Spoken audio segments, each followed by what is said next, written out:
The Word of God says in the book of Ephesians, chapter 4, verses 29, "Let no evil talk come out of your mouths, but only what is useful for building up as there is need, so that your words may give grace to those who hear." Ephesians 4:29, "Let no evil talk come out of your mouths, but what is useful for building up as there is need, so that your words may give grace to those who hear." So this world needs encouragement. People need encouragement, and we are called to encourage one another.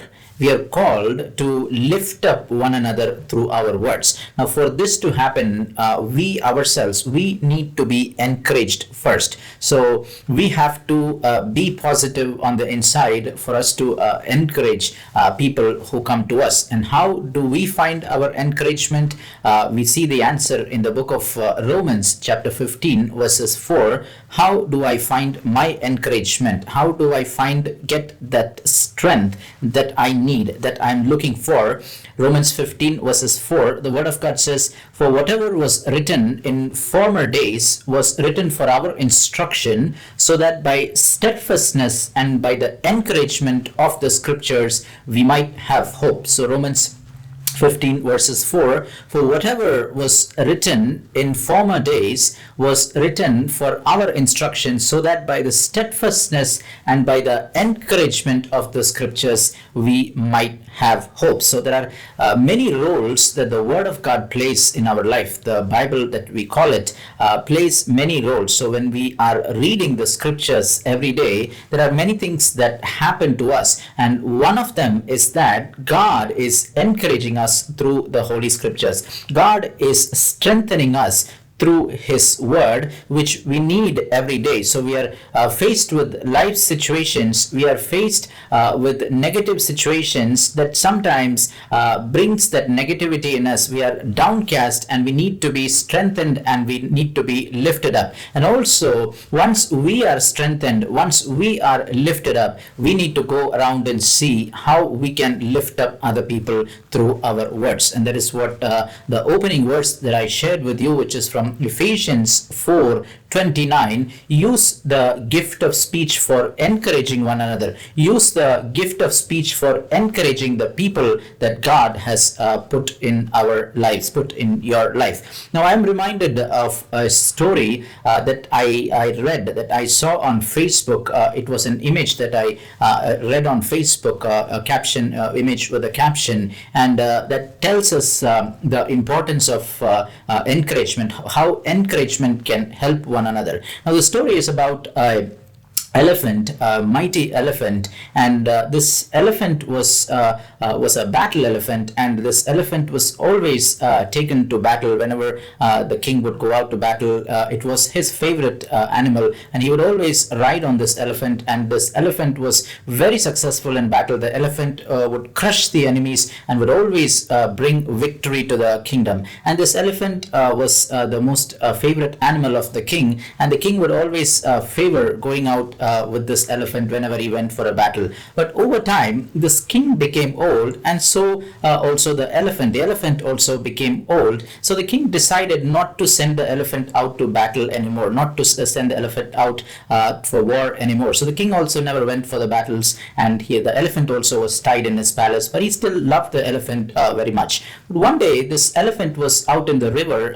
The elephant was trying to wash itself, was trying to bathe itself, and this elephant went to the deep side of the river, and this elephant got caught. Its foot got caught in the mud in the river, and the animal tried to pull itself out, but it was struggling and it could not pull itself out. And the villagers were also seeing what was happening to the animal, and this animal, although it was old, but it was still a very mighty animal, and the people could not find a way to bring this animal to the shore. So the news reached the king, and he came looking for the elephant, and he could see the sorry state of the elephant. The elephant was helpless, stuck in the middle of the river, and the people were trying their best to pull the animal out of the water, but the elephant still could not budge. Its foot was stuck in the mud. Its foot was stuck in the river.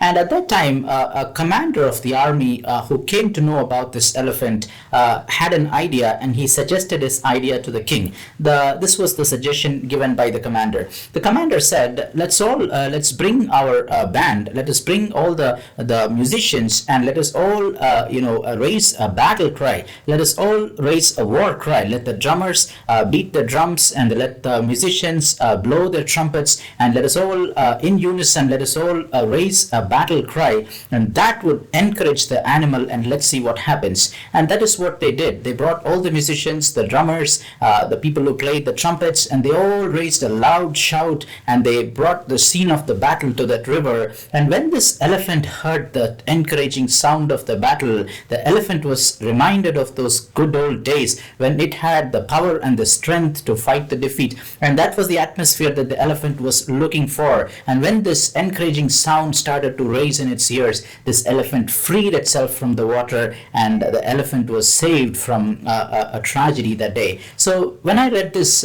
story, I could see the importance of what encouragement can do in a person's life. I'm also reminded of a story in the Gospels, the Gospel of Luke, chapter 24. We read that two of the apostles of Jesus who heard the story of the death of Jesus, and they were walking back to their village. They were walking to Emmaus, their village, and they were so depressed. They were so sad, and their master had died. The master who lived with them, the teacher, their best friend, their everything, who was with them for 3 to 3.5 years, is now dead, and they had no strength to continue with the ministry. And they also felt threatened to live in Jerusalem because of all the death threats upon them. So they decided to go back to their village. They decided to go back and do whatever they were doing prior to meeting Jesus. And they were very sad, and they were walking. And the Bible says Jesus started to walk with them.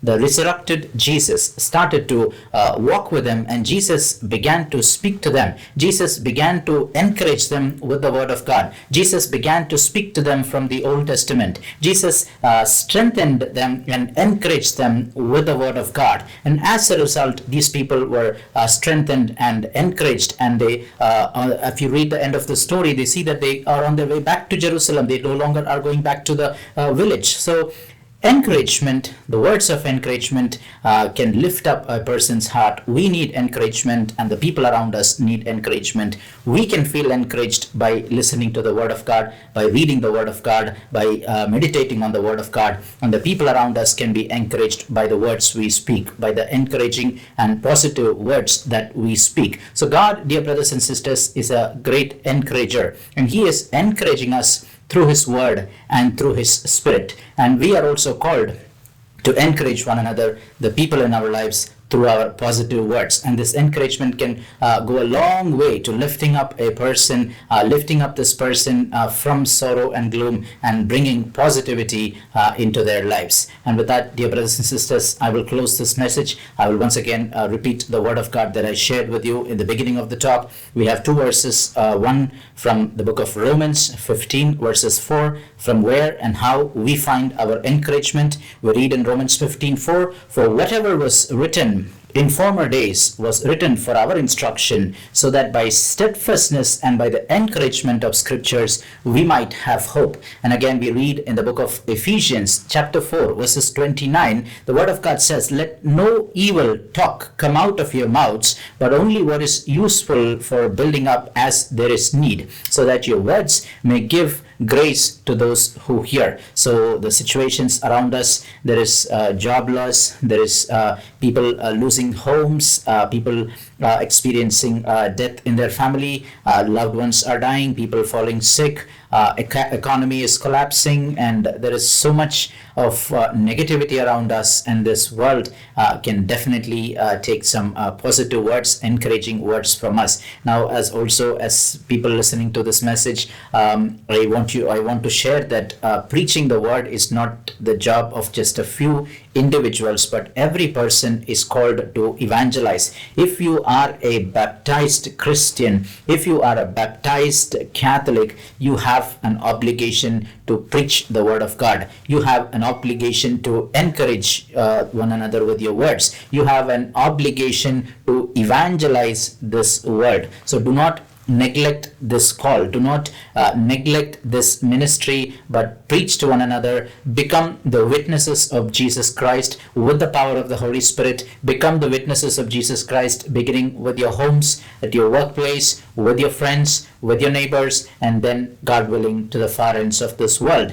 And for this ministry, Jesus is more than willing to give the power of the Holy Spirit upon us, which we read in the book of Acts, chapter 1, verses 8. The Word of God says, "You will receive power when the Holy Spirit comes upon you, and you will become my witnesses in Jerusalem, in Judea, in Samaria, and to the ends of this world." So do not waste the gift of speech in gossiping, in slander, in evil talk, in idle talk, worthless talk, and worldly talk, but use the gift of speech in evangelizing, in encouraging, and in edifying the people that God has put in your life. Amen.